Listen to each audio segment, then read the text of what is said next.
We're back with album review. Yes, we are. And Perry's here too. And he's kind of tweaking. Yeah, he might not last here very long. So, before we start this episode, I wanted to address something real quick. We've gotten several complaints over the past while or so that we don't do enough different music. We do rock, rap, and metal, and that's pretty much it. So, as a kind of a response to that, we're adding a new rule into our series. So, you may notice we have a rotation of how we pick albums, like Chento's at the start, and I'm at the bottom, and whoever's in the middle picks. But after my picks each week, next week is going to be next week is going to be the fan suggestions. That's you guys. So I want you guys to comment down below on this video and every other album review video we have with what you want us to listen to. And remember, it can be anything. If it's something we've done recently, you're gonna have to wait a bit before we re-review it. But that's pretty much all I have to say. So just let us know what you want us to listen to, and we'll get to it eventually. Sounds fun, honestly. Yeah. And let's get to this week's episode. We are looking at Inferno by Motörhead. This is their 2004 studio album. I don't have much context behind this album. I know it's one of the last albums they released before legendary God Amongst Men, Lenny Kilmister, passed away. This is from 2004, and it sounds very much like their stuff from the 80s. I know you're not very familiar with their music, but... I'm not at all, no, actually. I really don't think I've heard any Motörhead songs except maybe Ace of Spades before this, so it's, you're fucking tweaking. One other fun fact I have about Motörhead, though, is that... Jesus Christ! One other fact I have about Motörhead is that, do you know the scene in the SpongeBob movie where they go to, the bar and they try and get the paddy wagon back? Yes. Yeah, I do. The song in the background is a song called You Better Swim, which was done by Motörhead, which is a parody of their song You Better Run. Oh. So there's a little fun fact. Yeah, Motörhead is... SpongeBob loves metal, if you didn't know. So he has a cameo in the movie. Bye-bye. So let's just jump into the albums. I don't really have much else to say. Yeah. So the first track is Terminal Show. I really like this one. It really sets the tone of the album, right off the gate. Yeah, this one, I like this one too. It was actually ended up being one of my more liked tracks on the album, I think. I think so too. And it really sets the tone for, they still have that classic 80s heavy metal sound, which they've been very well known for. It's not too heavy. It's kind of like just the classic stuff that was coming out in the 70s. Yeah, I'm not very familiar with heavy metal because I don't listen to much of it. So I guess what really struck me immediately was how fast the pace of these songs, or this song, was. Yeah, these guys are kind of like the godfathers of speed metal. Yeah, which is that, a much faster version of heavy metal. Yeah, and his vocals are very unique. Oh yeah, he's got a very growly tone to him. Yeah, Lemmy is just such a unique singer. What does he have? He had a leaf in his mouth. Maybe having him down here wasn't a good idea. We'll see how it goes. Yeah, next track though is Killers. I like Killers too.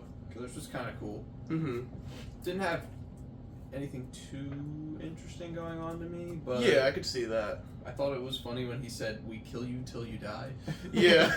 What does that even mean?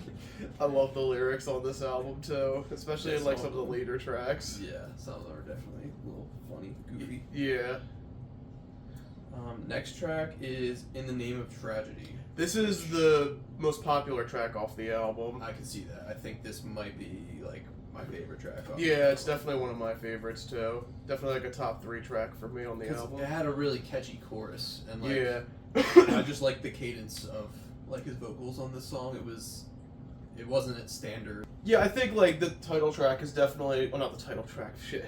In the Name of Tragedy is definitely one of my favorite tracks here. Yeah, definitely. And it had really good guitar solo on it. I love the guitar work on this album. There's a ton of guitar solos on this album. Almost every song has one.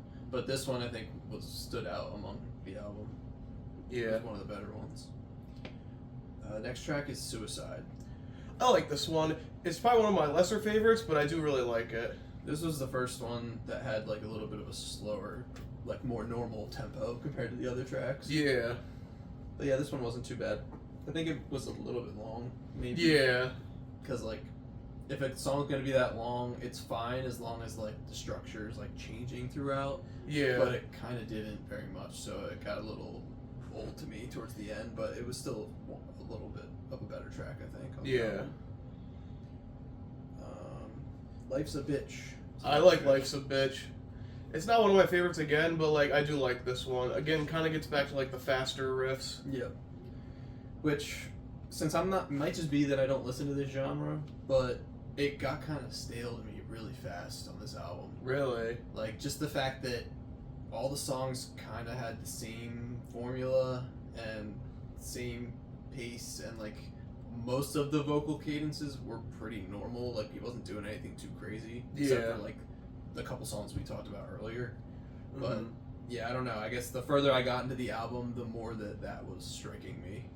I could definitely understand that vibe, like, throughout the album. It's starting to blend a little bit, I guess. Yeah, especially, like, these middle few tracks here. Yeah. But the next track is Down on Me.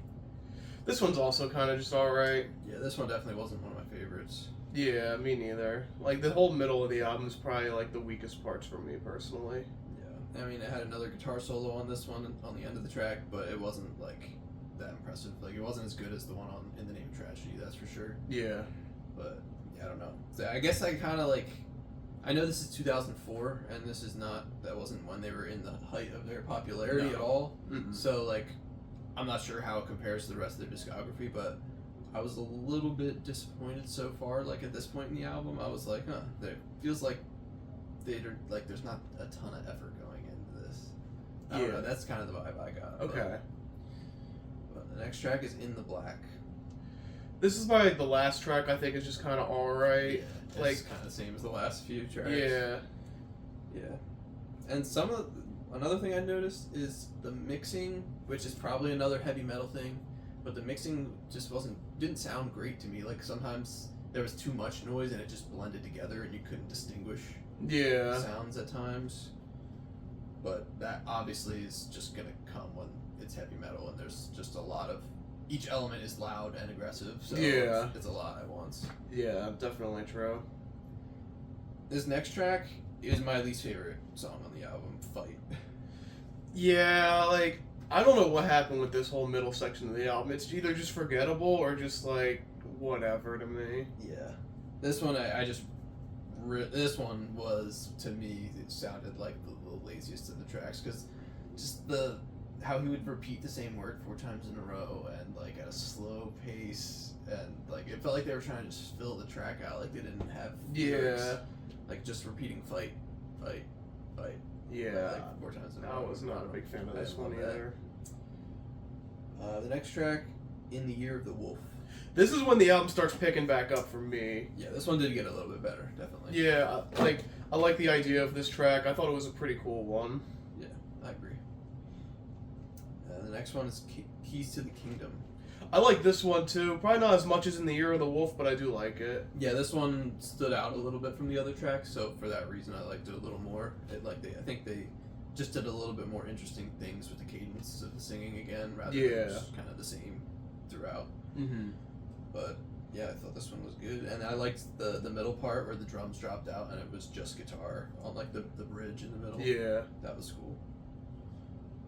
The next track, Smiling Like a Killer. I really like this one too. This one was funny and weird, like the lyrics. Yeah, well, Lemmy's always been like kind of a goofy guy too. Like not as goofy as like Tool, for example, but like they just have some fun with their lyrics. Like they're not a very serious band at the end of the day. Yeah, I could get that vibe definitely. But I thought it was weird when he was like, I'm the creepy homeless guy hanging around your school. Yeah. Like, is that a flex? I don't know if it's a flex. It's just more like a warning, I'd say. Yeah, I'm just weird. And then the last track, Whorehouse Blues. Very different. But yeah, this was the most different track for sure. It might be another one of my favorites, honestly. Me too. For that reason, it just really stood out from the rest, and it changed the pace finally on the album on the last track. Yeah. But it was like just very country, just acoustic guitar and like twangy singing, and then even had a harmonica in there. Like it was pretty cool. I thought. Yeah. And then, side note that's not really related. He said like mouth harp is what he referred to it as, and I was like, oh, I've never heard of someone call it that. So then I looked it up, and a mouth harp's actually just a totally different instrument, like than a harmonica too. It's the weird like boingy thing that you put in your mouth. Okay. I never knew that, but I just thought that was interesting. That's cool though. But final thoughts on the album, I'd say it's probably not their strongest project. I've only listened to like this album in full and like a few of their big hits, but I do like this album a bit, not a lot. I'd say like the whole middle section is kind of forgettable and just whatever to me, but I'd say like the first third and the last third are really strong, at least to me. Okay. And I would recommend listening to some of their older stuff because they have a lot of really big hits from the 80s and 90s that are better than this. I mean, In the Name of Tragedy is great, and a lot of these like early tracks on, like I love Terminal Shell, I love Killers, Suicide's not bad, Smiling Like a Killer's cool, In the Year of the Wolf, and then the last track is also really fun. Yeah. Yeah, I was kind of gonna say what you said as well. Since this is from 2004, it wasn't like it wasn't my favorite, that's for sure. But, Yeah. But I have a feeling if I listened to their 80s or 90s stuff, like I would probably enjoy some of those albums more. Yeah. So I might have to give that a chance. But this album itself, like most of the songs to me, other than maybe 3 of them, just like kind of blended. Like, Yeah. They all had the same exact elements. Same, like I don't know. It's just hard for me to like. The album felt long, and it's not even a long album. That's kind of how I felt. Yeah. But I mean, there were the few songs in there, like In the Name of Tragedy. I did actually like the flow of that song, and like, yeah, Smiling Like a Killer at least was interesting. Had some funny lyrics, and the last song was very standout. Yeah.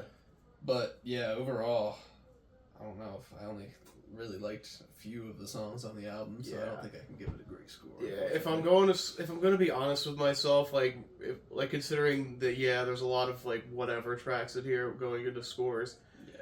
I wanted to give it a higher score, but I think I'm gonna stick with 6.5. Okay. I think we're gonna just stick with that. Like it's an above average album. There's great production like throughout it, not in every track, but I think it's pretty good overall. Like with what they were doing, and considering Lemmy would pass away just a few years later, I don't know if this is their last album with him. I should have done my research on that, but I think it's not a bad way to go out. Yeah.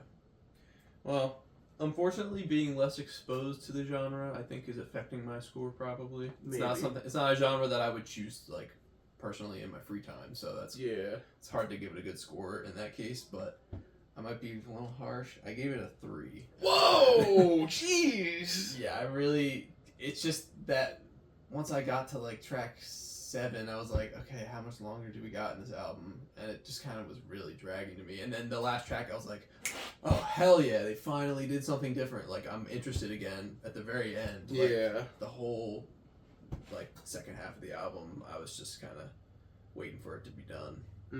So it was hard to give it a good score. I promise they have better material. I figured that. I'm not judging them off of this album at all. I know it's just a random album that Jake basically swiped near in his phone. Yeah. So you get what you get with that. Yeah. And a lot of times bands that were really big in the 70s, 80s, 90s, some of their work in the 2000s just doesn't hold up to their earlier stuff. So that's kind of what I was expecting is happening here. Yeah. So to point out what I've said in the beginning with not enough variety in our choices, I'm going to pick something a little different. It's an artist we've never done before, and it's a little country, but not too country. Okay. We're doing Slow Dancing with the Moon by Dolly Parton. Okay. I've never actually listened to the album, but I figured I'd give it a shot because it has some cool features on it, too.